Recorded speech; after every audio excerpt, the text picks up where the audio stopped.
కార్తీక పురాణం 21వ అధ్యాయం. పురంజేయుడు కార్తీక ప్రభావము నెరుంగుట. ఈ విధముగా యుద్ధమునకు సిద్ధమై వచ్చిన పురంజేయునకు కాంబోజాది భూపాలకులకు భయంకరమైన యుద్ధం జరిగినది. ఆ యుద్ధంలో రధికుడు రధికునితోనూ, అశ్వసైనికుడు అశ్వసైనికుతోనూ, గజసైనికుడు గజసైనికుతోనూ, పదాతులు పదాతి సైనికులతోనూ, మల్లులు మల్ల యుద్ధ నిపుణులతోనూ, ఖడ్గ గద బాణ పరుసవు మొదలగు ఆయుధాలు ధరించి ఓండొరలు ఢీకొనుచు ఉహుంకరించుచు సింహనాదములు చేసి కొనుచు సూరత్వ వీరత్వములను జోపుకొనుచు వేరీ దుందుబులు వాయించుకొనుచు శంఖములను పురించుకొనుచు ఉభయ సైన్యములను విజయకాంక్షులై పోరాడిరి.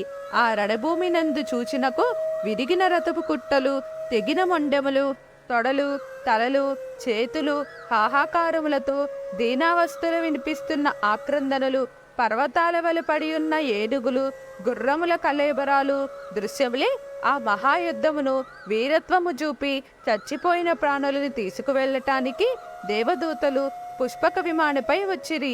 అటువంటి భయంకరమైన యుద్ధము సూర్యాస్తమయము కొరకు జరిగినది.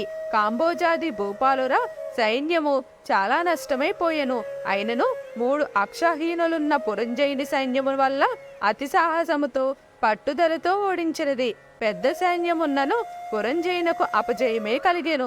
దానితో పురంజయుడు రహస్య మార్గమున శత్రువుల కంట పడకుండా తన గృహానికి పారిపోయిను.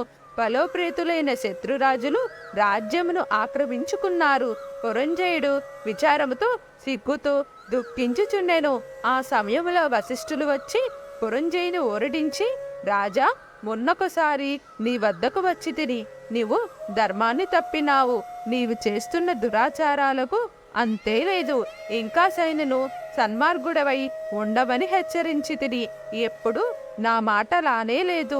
నీవు ఈ భగవంతుని సేవింపక ఆధర్మ ప్రవర్తుడవై ఉన్నందున నేను నీ వద్ద మనకు వచ్చి ఓడి రాజ్యమునకు శత్రువులకు అప్పగించి తిని. ఇప్పటికైనా నా మాటలు ఆలకింపుము. జయాపజయాలు దైవాదానములను ఎర్రియుంగియు నీవు చింతతో కృంగిపోవటయేలా శత్రురాజులను యుద్ధములో జయించి నీ రాజ్యమును నీవు తిరిగి పొందవలెనన్న తలంపు కలదేవి, నా హితోపదేశము ఆలకింపుము. ఇది కార్తీక మాసము. రేపు కృత్తికా నక్షత్రముతో కూడిన పౌర్ణమిగాన స్నానాజపాది నిత్యకర్మలు ఆచరించి దేవాలయానికి వెళ్ళి దేవుని సన్నిధిలో దీపారాధన చేసి భగవన్నామస్మరణ చేస్తూ నాట్యం చేయుము. ఇట్లర్పినచో నీకు పుత్ర సంతతి కలుగుతుంది.